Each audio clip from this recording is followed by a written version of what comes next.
Ladies and gentlemen, welcome to your favorite channel in Dubai show. Today's episode hit close to home. We are talking about mental health, the battles we don't see and the courage it takes to talk about it. So to know more about on this subject of mental health, we have invited in our studio Miss Himali Vora. And trust me, this is going to be one of those episodes where you would like to stay tuned for. So without wasting any more time, let's get this episode rolling. So ladies and gentlemen, let's get this special episode rolling. Thank you, Miss Himali Vora, for joining us at In Dubai Show. Thank you so much for having me. It's truly a pleasure. Thank you. Before we straight away dive into this subject of mental health, our lovely viewers would like to know, what is your background? Where are you from? What do you do? Sure. So I am from India. I've been in Dubai for about 5 to 6 years now. And my background is quite unique in a way. Today I'm a well-being consultant, but I did start off my journey as a performing artist, and that led me to understanding movement very thoroughly. So today I help people to connect their mind, body and soul. So I help people align themselves through movement therapy. Movement therapy. Yes. Now, if you could, before we emphasize more on the movement therapy, I would like to ask you one more. There are many questions I want to ask you, but let's begin with the first one. If mental health had a face, what do you think it would look like in today's world? Very interesting. I think it would look like big eyes, big dull eyes, a face barely that can stay together, and maybe a faint smile trying to keep it all together, and once in a while perhaps a mask as well. Mask as well. Yes. You were just talking about movement therapy. Yes. Can you emphasize a little bit more for our viewers? What is movement therapy? Absolutely. So movement therapy is basically a way of understanding that our mind and body are always connected, and while we can deceive ourselves with our mind, our body never lies. It stores everything and it holds all experiences that you've ever had. So while you use movement, you allow the body to express what it is holding on to, or how can it bring about a shift into your entire system. So movement therapy allows you in a way to bring out an all-rounded change or shift in your being when practiced over a period of time. So basically what you're trying to say is that our body has a storage, yes, which stores everything. So maybe the moment when you do movement therapy, it releases it, or you come to know that what the person is going through. It's a little bit of both. So when you do come to know what you're going through, you are then faced with a choice whether you want it or you don't want it. Is this coming in the way of what you want your life to be like, or is it helping you? So awareness is always the first step to anything. The moment you are aware of what is happening, then you are faced with what to do about it, whether to keep it the same way or not. Or not, okay. So you are an expert in all of that. Yes, you can call me an expert. It's been about 8 to 9 years since I have been in this profession, and I have been lucky to have worked with many people around the world. Okay. So when you talk about movement therapy, it's like more like a dance form, or how do you practice that movement therapy? I wouldn't ask you to stand up and start doing it, but if you could just tell us, sitting there, that a little bit more about it. Yes. So movement therapy is also called as dance therapy or dance movement therapy. However, it is not like dancing in the sense that dancing or choreographed dancing has a certain way of, has a certain technique to it, has a certain idea of performance to it, and also has a certain idea of emoting perhaps what you don't feel. It's emoting to a song or lyrics written by somebody else. Yes. But dance therapy, on the other hand, allows you to move to express what is inside of you. And for this form, you do not need to be a dancer, or you don't need to be knowing anything about dancing or movement even. It is people like me who will guide you to move around. Maybe movement could be as simple as walking around a space. Sometimes it can be as simple as noticing your breath and seeing how your body moves, and allowing these little movements, then further exaggerating them, that allow you to go a little deeper into your body. So let's say if somebody is angry, Yes. how would you like, has to make faces like I'm angry or something like that, and express his anger with his expressions? That could be one of the ways, absolutely. But perhaps anger is not just in the face, it can be felt throughout the body. Throughout the body. So rigorous movements, or even movement plus sound, sometimes even sounds like gibberish sounds, releasing that from the body, or a thorough shake of the body can allow the release of such emotions. However, context of emotion is also extremely important. So it is not as simple as I feel anger, I would like to release it. We do also need to understand where is the anger coming from, why has it been stored in the body, and for how long has it been there. So is it a now thing, or has it been accumulating for years and years? And that would determine how to go about it as well. Yes. The way you just express it, I feel like enrolling in your class very soon for all of this. I would love to have you. And if the viewers are watching it, maybe they will also like to enroll with you. Please join in. Thank you. When question number 2, when someone says I'm fine, how often do you think they actually true? Definitely not true. Most often not true. I'm fine means a lot of things except for them being fine, I suppose. And there could be many reasons. Some of them could be as simple as not having the bandwidth to actually share how one is doing. Sometimes not even being aware of how one is doing. And also being in situations where when you're asked whether you're fine or not, is somebody actually interested in knowing, or is it just a conversational starter? So a lot of these can determine why you say it, but most often than not, it doesn't mean that you are fine. That they're fine. Yes. Because they just say it from outside that I'm fine, but they're actually not fine, because Yes. in today's world everybody is so busy with their own lives that they actually forget to give time to their own selves, Yes. to their mental health and everything else, which is very important. Absolutely. And perhaps even being vulnerable and sharing how are you doing, or what your day has been like, might leave an impression on somebody that you don't know how it's going to work for you. So staying with that kind of fear would always mean to just put up a simple wall and say, I'm fine. Let's move on. Let's move on. Yes. I was wondering that do you think people in the world live under more pressure to look happy than to be happy? I think today, absolutely, like the world has been so much about, it glorifies achievements so much, or achievers so much, that not being okay is not okay. What a line. Can you repeat that again, please? I feel like not being okay today is not okay. Not okay. Yes, and so the world wants to always show, people in the world always want to show that they are okay, so as to not have consequences of the same. And yes, so quite often, obviously, also because of a small post on social media, or having a digital image is become so prominent, and online image has become so prominent, that you cannot share that easily what your life is actually like. Right. So showing that you're happy definitely gets you a lot more brownie points than otherwise. It can be that you're not actually happy. Absolutely. Because my next question would correlate with the answer you've just said, that social media. Yes.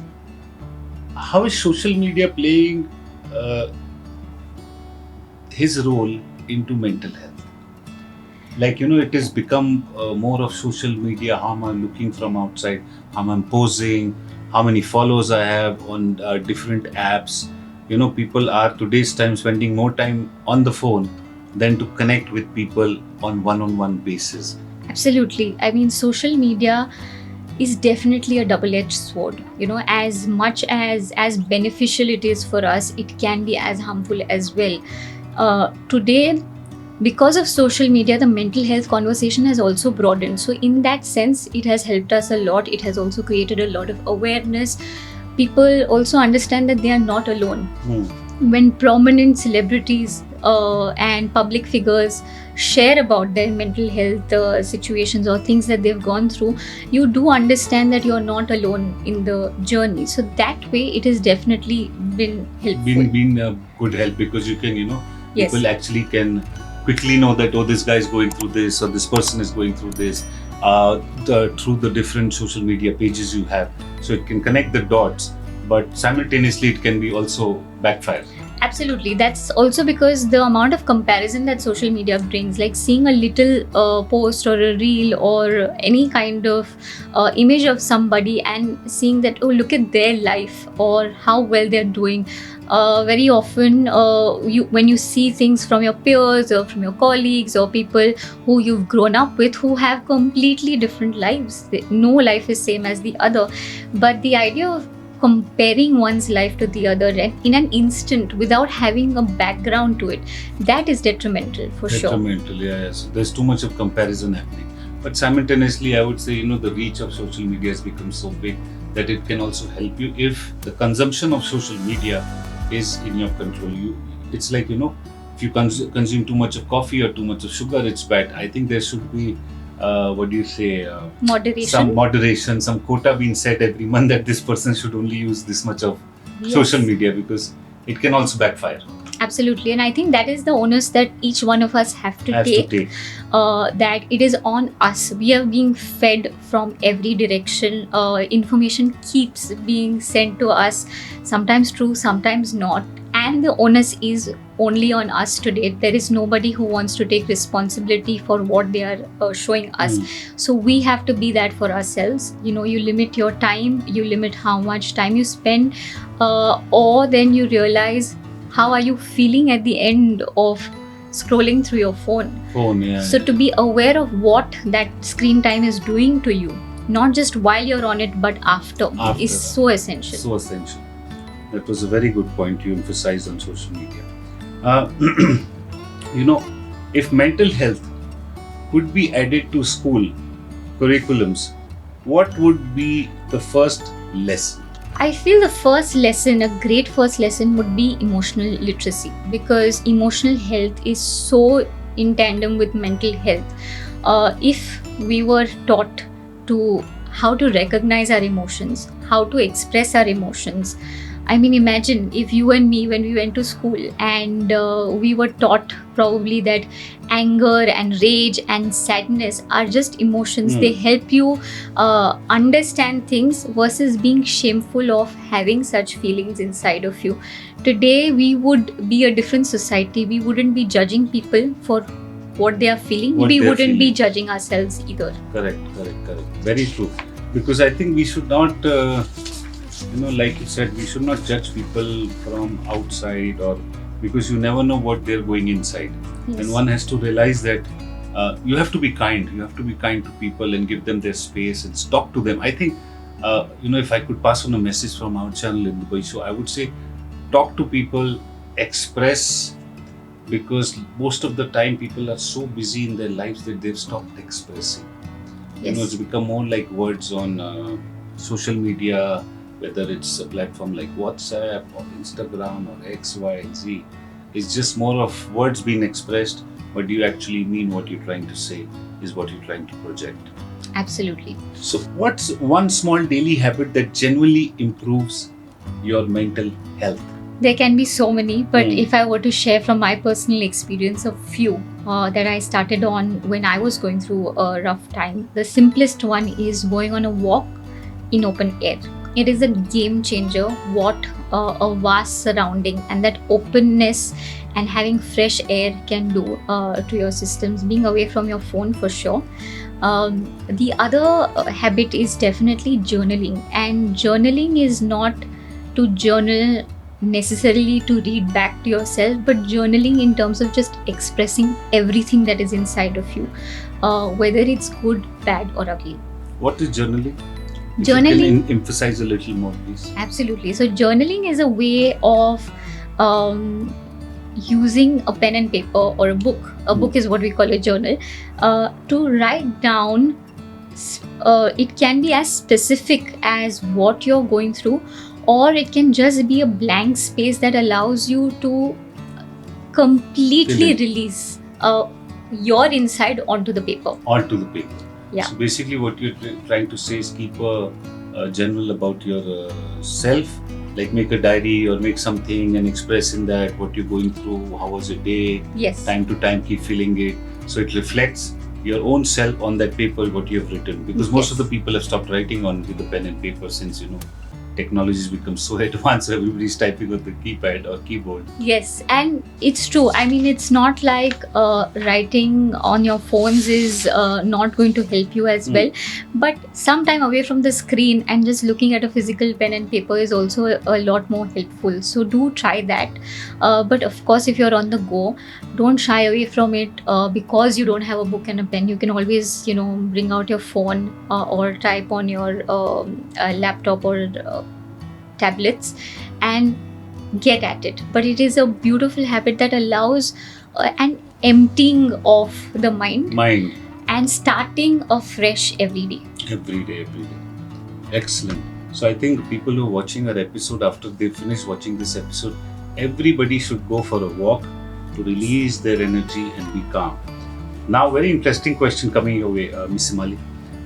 Why do you think successful people often struggle the most silently? There are many more who are struggling, but because they're successful, so they come, they come into the notice very fast. Like Deepika Padukone from the Indian film industry came very much out in the open about the subject of mental health, about depression, about this and that. If I'm not wrong, maybe you've also heard these stories. Yes.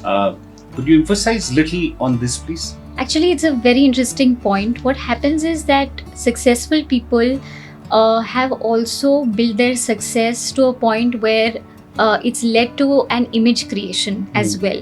And very often an image creation is a strong image. And to show vulnerability in a strong image seems to be a very frightening thing for people. So to shake up their image, to also show that they can be vulnerable and they have been vulnerable and reached a certain stage, I think can be a lot more powerful. So kudos to Deepika Padukone and so many others. A big round of applause to Deepika. Absolutely. Excellent work, Deepika. If you're watching in Dubai show, please do go and subscribe to our channel. I'm just joking in case if you do watch it. So tell me something. Have you ever noticed how physical fitness gets glorified but mental fitness gets ignored? What do you think on this? Yeah, it often does happen that physical fitness is glorified. I think the reason is also that we're so used to noticing what is seen. And mental fitness and illness both are not seen that easily. The symptoms or the way you're dealing with your mental fitness is such a personal thing that is not seen that easily, which is probably why physical fitness is given a lot more attention because it's easily seen.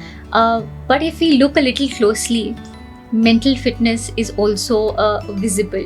It's visible in the way people smile to one another. It's visible in everyday conversations. It is visible in especially if you're working together or you're seeing the same people every day. It is extremely visible because you see the change over time. Okay. And since this has become like now I want to make the note a little lighter. So we have this segment in our channel called 101. So are you ready to play 1-on-1 with us? Ready. Excellent. One thing that instantly boosts your mood? Dancing. What form of dancing? Actually dancing like a kid. Dancing like nobody's watching. Yes, that form of dancing, regardless of how many people are around you. But just a little bit of shake does help me a lot.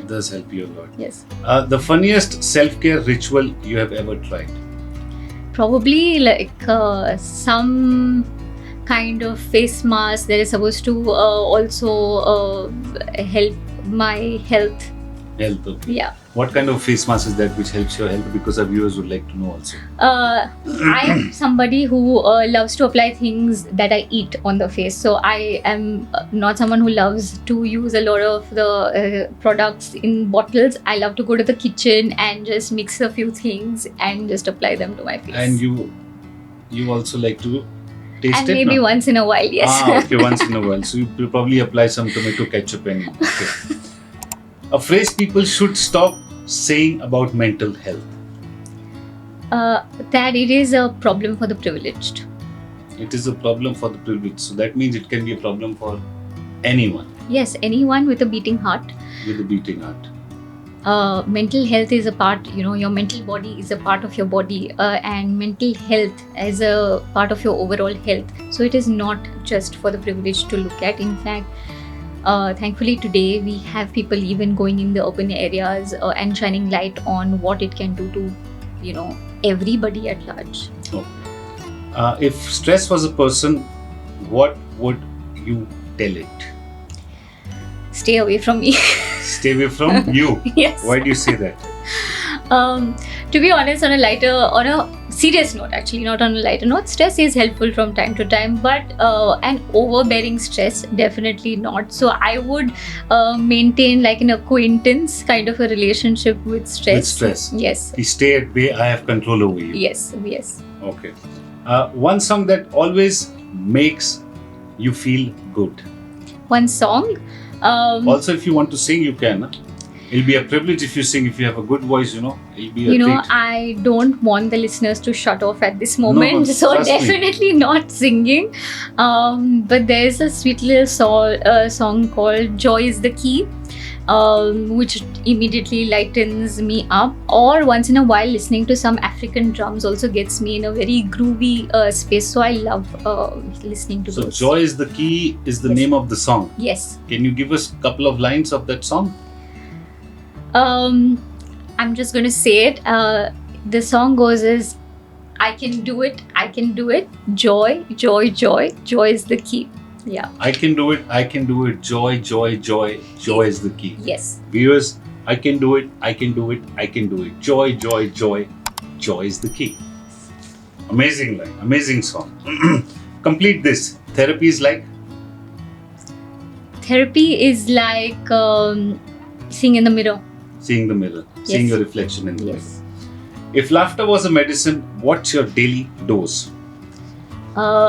Definitely as much as you can. So I suppose 1,000 mg of whatever. 1000 mg Of laughter. of laughter, okay. Okay, lastly, one piece of advice you would give to our viewers from our channel in Dubai show.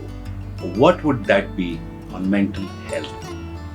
Please go ahead and give it to our viewers.